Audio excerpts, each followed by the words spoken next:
podiam falar pacificamente. Teve José um sonho e relatou aos seus irmãos, por isso o odiaram ainda mais. Pois lhes disse: rogo-vos, ouvi este sonho que tive.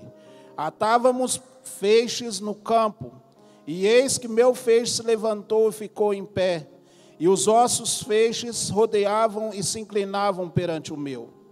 Então lhe disseram seus irmãos: reinarás com efeito sobre nós, e sobre nós dominarás realmente? E com isso, tanto mais o odiavam por causa dos seus sonhos e de suas palavras.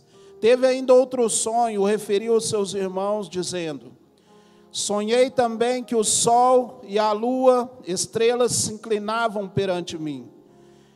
E 11 estrelas se inclinavam perante mim. Contando a seu pai e a seus irmãos, repreendeu o pai e lhe disse: que sonho é esse que tiveste? Acaso viemos eu e tua mãe e teus irmãos a inclinar-nos perante ti em terra?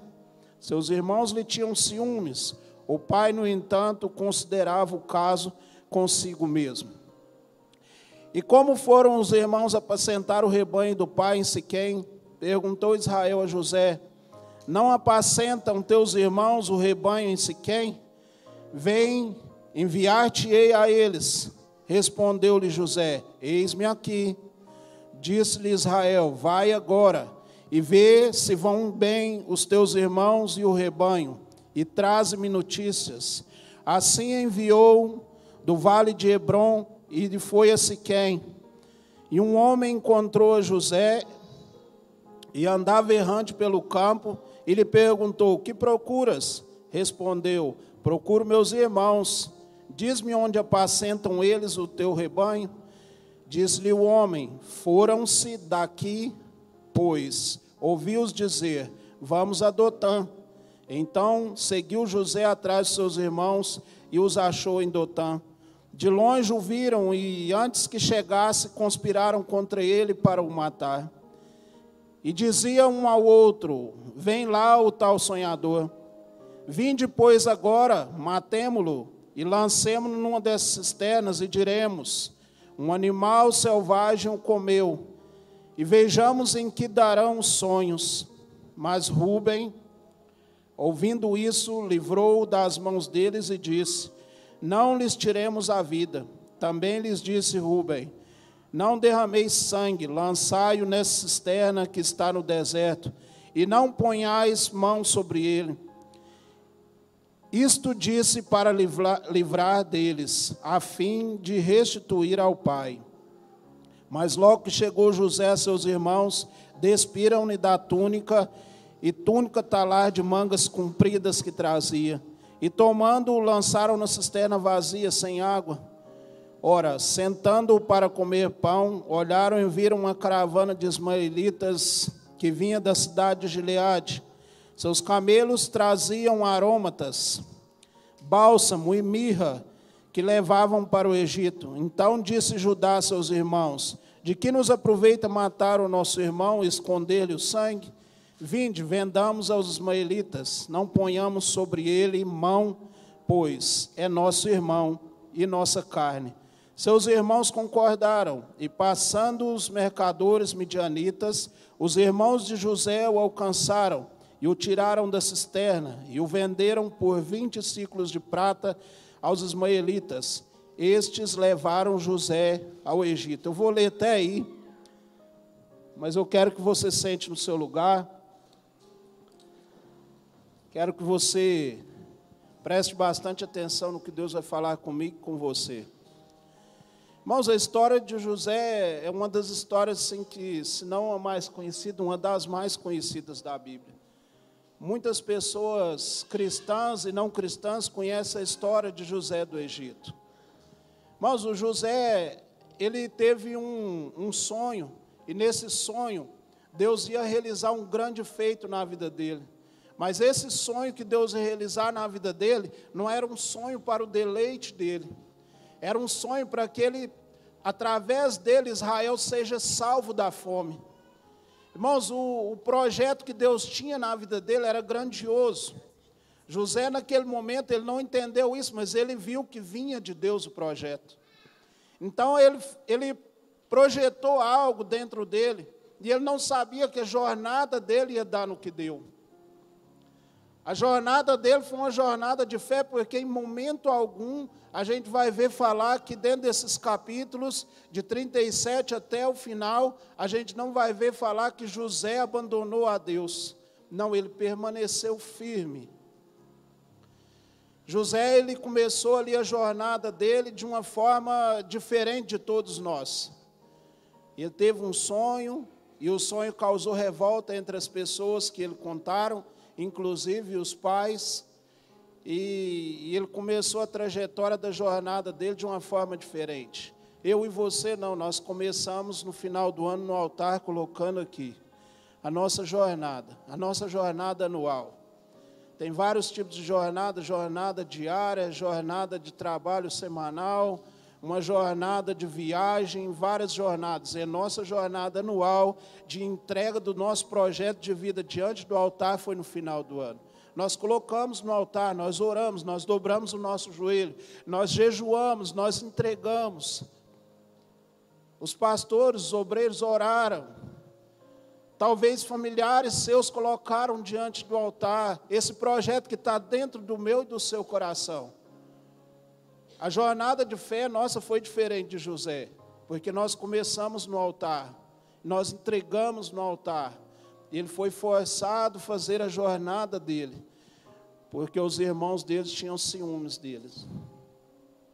Irmãos, e quando José ele foi e sofreu todo aquele ataque de ciúmes dos irmãos, ele foi levado ao Egito para que se cumprisse o propósito de Deus na vida dele. O sonho que ele teve, aquilo que ele colocou diante de Deus, imagino eu, a Bíblia não fala que José fazia orações, falava: Deus, o que o Senhor quer através de mim falar com esse sonho? O que o Senhor quer que eu faça? Porque José era um homem temente a Deus. Se você ler toda a história dele, nos capítulos todos, você vai ver que José era um homem totalmente temente a Deus. Então eu imagino que ele não deixava de orar, eu imagino que ele não deixava de comunicar com Deus. E Deus, quando deu sonhos para ele, ele ficou intrigado. Então eu imagino que ele intensificou as orações com Deus.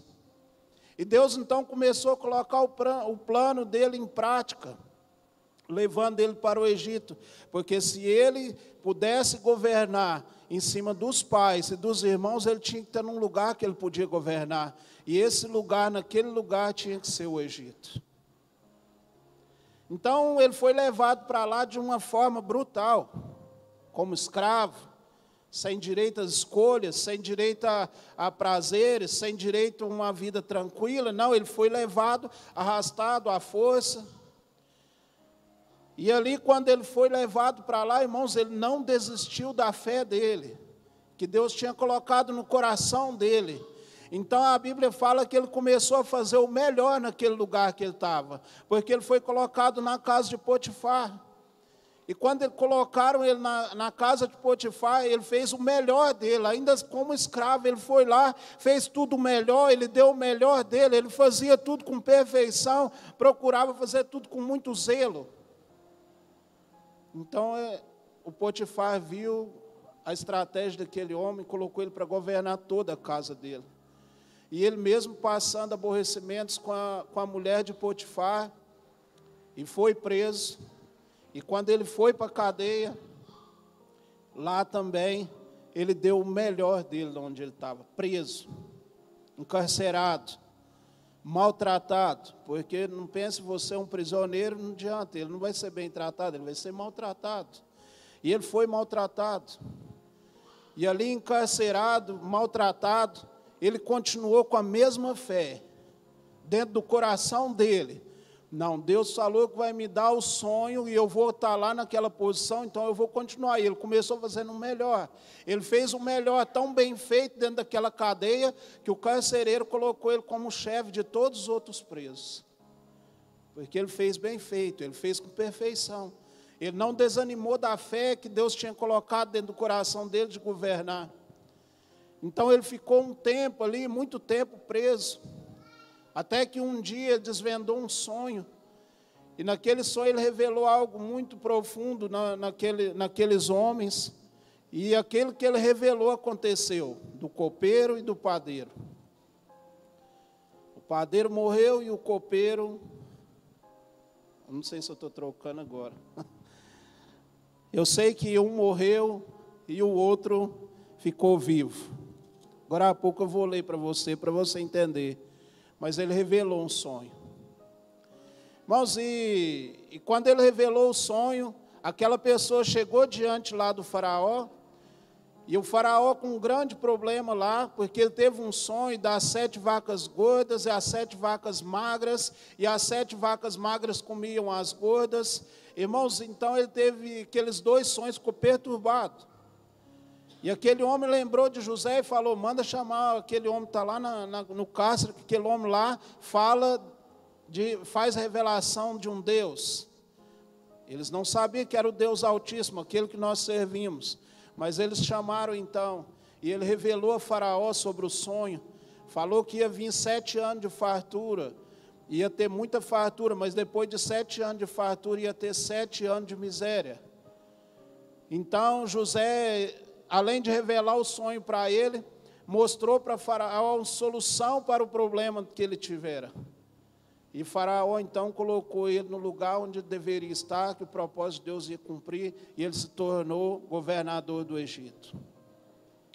Irmãos, essa história aqui, ela traz para nós algo de reflexão muito grande, porque nós colocamos um alvo, nós colocamos ali alguma programação, nós colocamos um propósito, colocamos planejamentos diante de Deus, e a nossa trajetória de fé durante um ano, ela é bem cansativa. Muitas pessoas chegam do meio do ano para frente, eles começam a ficar cansados, começam a ficar desanimados. Aquelas pessoas que estavam acreditando no sonho dela, chega no meio do ano e ele já começa a ter uma pequena dúvida, será que vai acontecer? Será que as coisas vão acontecer realmente? Será que o que eu coloquei no altar, será que eu vou subir lá para testemunhar? Ou eu vou contar para alguém, ou eu vou viver aquele algo? Mas eu quero falar para você, para a sua fé não esmorecer. Não deixe esmorecer sua fé, não cale, não silencie dentro do seu coração o que Deus colocou como certeza. Deus colocou uma certeza que no céu está pronto o seu milagre. Mas aqui na terra você precisa ter fé para que você alcance esse alvo. Está certo, o nosso alvo é Cristo. Eu creio que todo mundo que eu perguntar aqui, meu alvo é Cristo, mas ele colocou um projeto aqui diante do altar. Ele tem um projeto para quando ele chegar no final do ano. Não desista do seu projeto. Não desista de ter fé que Deus vai realizar o seu sonho. Eu não sei se vai ser de uma hora para outra, eu não sei se vai demorar um tempo, eu não sei se vai além daquilo que você colocou, mas se Deus prometeu para você que vai fazer, Ele vai fazer. Desde que essa fé no seu coração, ela esteja arraigada, porque se Deus prometeu que você vai subir, e que você vai estar lá em cima, sentado com Ele, Ele vai fazer isso acontecer. Não pare no meio do caminho, não deixe que as coisas te façam despedaçar o coração. Essa série que nós estamos tendo, o apóstolo Paulo falou que ele não fez tudo ainda, mas que ele estava prosseguindo para o alvo, ele estava avançando, ele estava correndo atrás. O Paulo também, quando ele começou com um projeto. O projeto dele era matar cristãos. O projeto dele era matar aquelas pessoas que oravam pela vida dele. Mas ele foi lá e pegou cartas para fazer aquilo que ele... Olha o projeto dele era ruim, mas Deus tinha outro projeto para a vida dele. Então, no meio do caminho, Deus interviu, mudou toda a história, e nós conhecemos a história, porque nós ouvimos essas mensagens nessa série. Deus mudou a história do Paulo. Deus mudou a trajetória da vida dele. Deus mudou o rumo em que ele poderia prosseguir. Ele ia para um lugar e acabou indo para outro lugar. As pessoas que estavam ali servindo a Deus estavam até duvidando daquele propósito de Deus na vida dele. Mas Deus, esse aí não queria matar nós agora há pouco, agora só está falando para mim orar para eles. Irmãos, e a nossa trajetória de fé também é assim. Muitas pessoas tentam impedir aquilo que Deus colocou no seu coração para chegar. Muitas pessoas estão tentando afogar aquilo que era a fé do seu coração.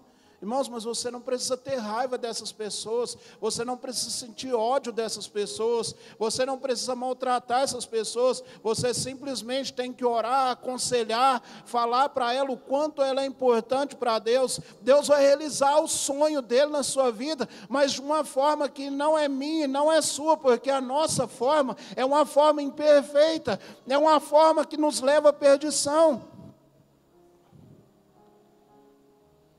Os nossos planos que nós temos, deixa eu te falar, são planos, muitas das vezes, de morte para nós. Aí Deus fala que a resposta vem da boca de Deus, mas a resposta da vida.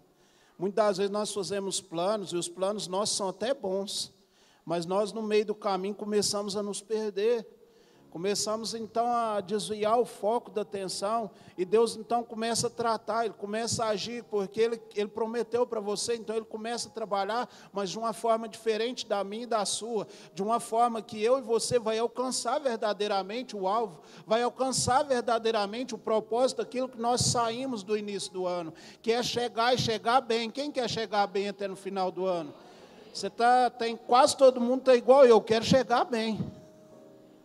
Eu falei quase todo mundo, porque nem todo mundo levantou a mão, né? Eu falei, irmãos, então, muitas pessoas, eles colocam diante do altar, eles querem chegar, então Deus tem que intervir, Ele tem que chegar no meio e fazer coisas que vai realmente te levar para aquele lugar que você quer. É uma família restaurada, é um projeto financeiro bem-sucedido, é um projeto espiritual que vai te levar mais além. Para isso, Deus tem que mudar aquele curso que você está tendo. Porque se você permanecer naquele mesmo propósito que você está indo, irmãos, muitas das vezes não vai dar certo. Muitas das vezes vai ter que tirar o orgulho do seu coração, do meu. Vai ter que tirar ódio dentro de nós. Vai ter que tirar de nós olhos altivos. Ele vai ter que tirar de nós soberbas. Ele vai ter que tirar de nós o eu que nos mantém aceso, atrapalhando os propósitos de Deus. O nosso eu atrapalha nós chegarmos até Cristo. Não, eu sou assim, eu faço assim, eu sou desse jeito. Porque nós temos esse costume, a hora que nós começamos a ficar melhor um pouquinho, aí Deus já não fez mais, aí foi eu que fiz com as minhas mãos, aí foi eu que projetei, não, tá assim porque eu sou assim. E alguns ainda falam, eu sou o cara. Outros falam, você é o cara, você fala, acertou. Sabe, irmãos, porque nós temos isso dentro de nós, o nosso coração ele é pendido para o lado do mal, mas então Deus tem que trabalhar para que nós possamos avançar e chegar no lugar certo.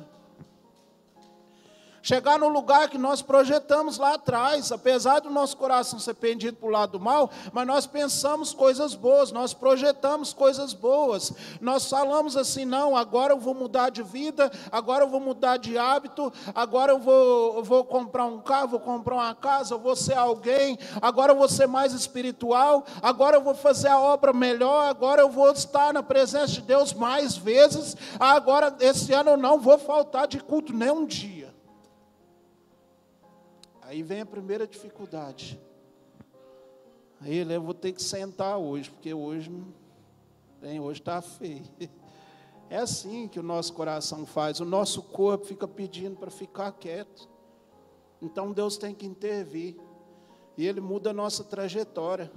Ele leva nós por caminhos que nós não entendemos, mas o caminho que Ele leva nós é um caminho de salvação, é um caminho de projeto de bênção, é um caminho de cura, de libertação, é um projeto de salvação da família, é um projeto de salvação dos lares.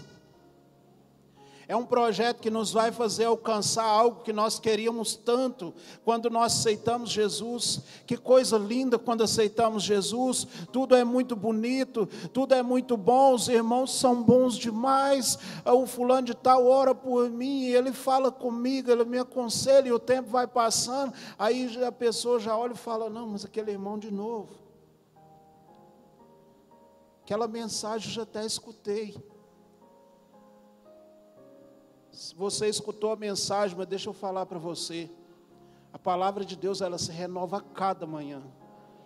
Meu irmão, se for pregada a mesma mensagem aqui todos os dias do ano, eu quero falar para você que a palavra de Deus, ela vai se renovar a cada dia. A cada dia Deus tem algo novo para falar para você. A cada dia Ele tem um alimento novo para dar para você e sua família. Ele tem alimento novo para te sustentar e você ficar com todo vigor diante de Deus.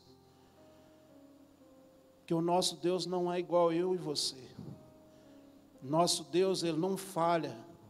Nosso Deus, nós ouvimos aqui do Renan, Ele não tarda. Nosso Deus, Ele não espera.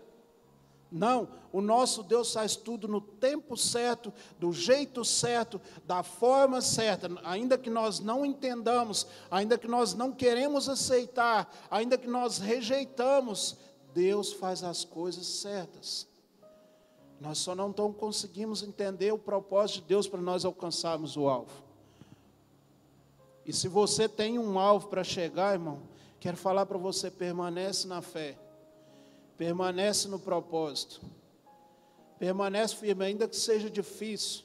Ainda que você passe tudo aquilo, o apóstolo Paulo passou, o José passou, o Abraão passou, o Jacó passou. Todas essas pessoas, elas tinham uma trajetória, elas tinham então uma jornada de fé. Eles tinham que cumprir uma jornada, eles tinham que cumprir uma viagem, algo que Deus colocou no coração deles. Mas para isso eles foram então renovados, transformados. Eles receberam algo que eles deveriam fazer. Todos os dias nós recebemos propostas de Deus para que nós alcancemos o alvo da soberana vocação, que é Jesus Cristo.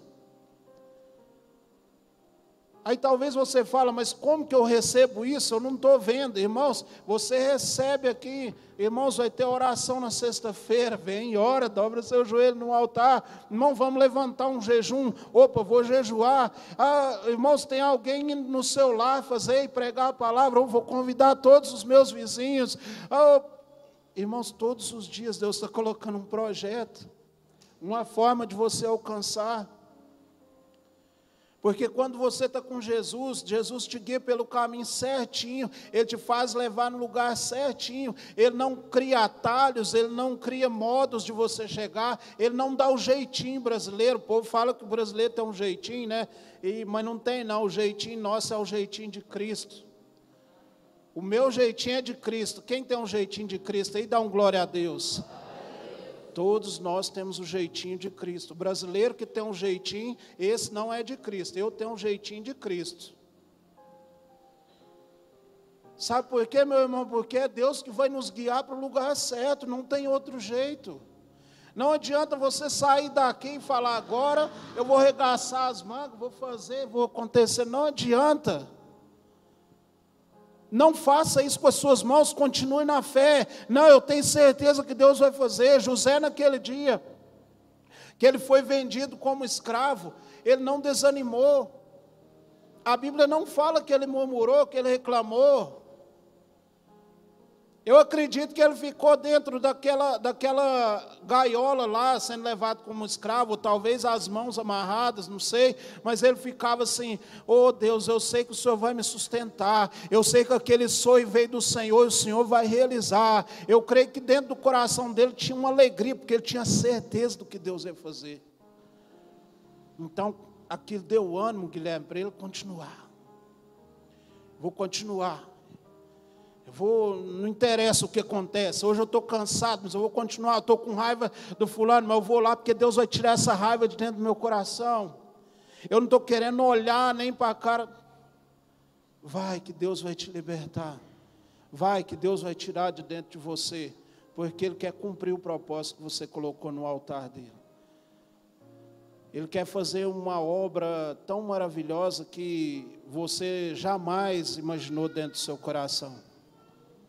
A obra que Deus quer fazer na sua vida é uma obra assim que, quando você olhar, você vai dar um pulo de alegria e vai falar, verdadeiramente esse é o nosso Deus. Sabe por quê? Vai ser muito maravilhoso. Se você ainda não entendeu o propósito de Deus para a sua vida, comece a clamar, comece a buscar, comece a falar com o Pai, porque só Ele pode te dar a resposta necessária para que você prossiga com a sua fé, com a sua jornada de fé.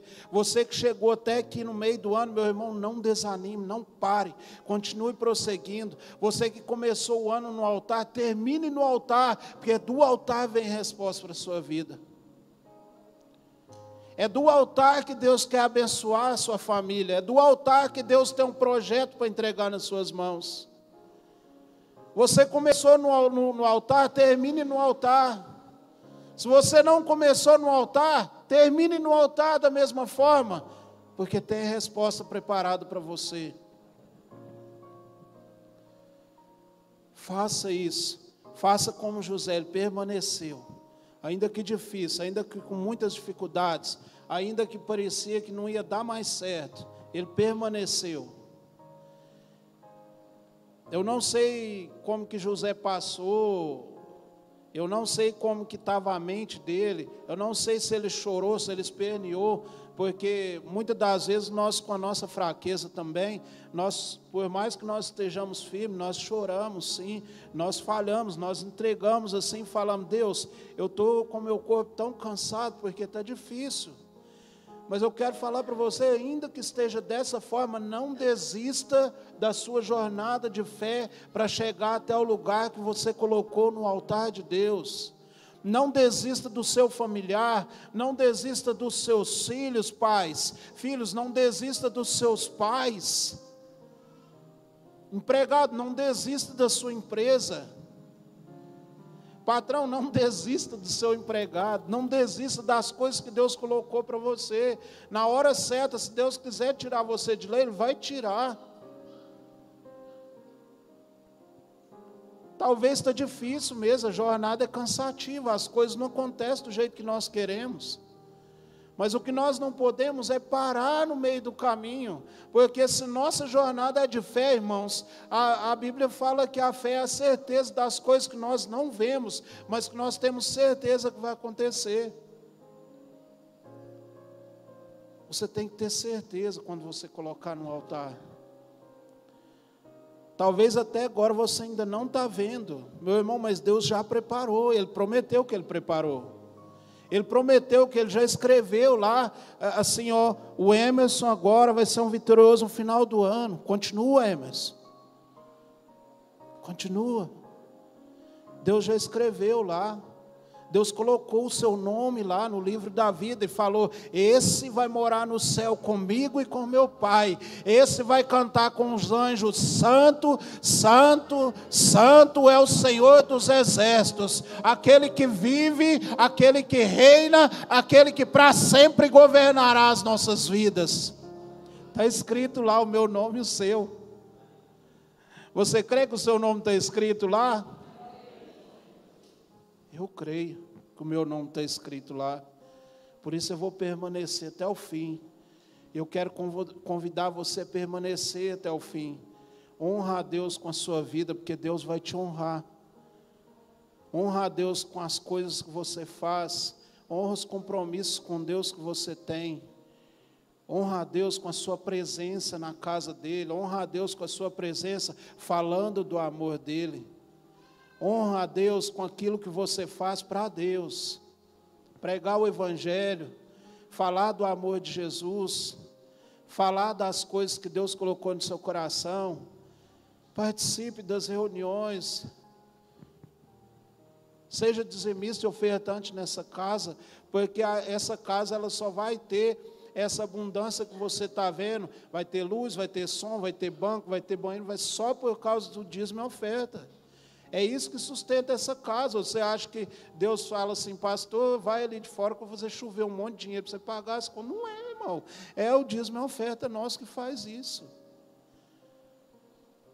Mas se você ainda não tem condições de fazer isso, eu quero falar para você que Deus vai derramar sobre a sua vida essa condição. Deus vai colocar a semente na sua mão para você trazer. Ele prometeu e Ele vai cumprir. Eu creio nessa verdade, eu fico esperando o momento. Mas quando isso acontecer, irmãos, de você alcançar o alvo, comece então a colocar a sua vida no altar como um instrumento de louvor a Deus, como instrumento de adoração a Deus. Quando Deus te entregar algo que você já colocava no altar, aí você vai ter que, deixa eu falar para você, você vai ter que estar mais perto de Deus, agradecendo aquele que te deu. Não fique mais longe, não se afaste, mas fique perto. Comece a avançar para o alvo dessa forma, adorando a Deus. Quando saíram 10 leprosos que Jesus curou, daqueles 10 voltou só um. Ele foi adorar Jesus, agradecer. Obrigado, Jesus, o Senhor me curou. Jesus falou, cadê os outros? Mas os outros não voltaram. Eu quero estar entre esse um que voltou. Quem que está entre esse um que honrou a Deus? Pode ficar de pé no seu lugar.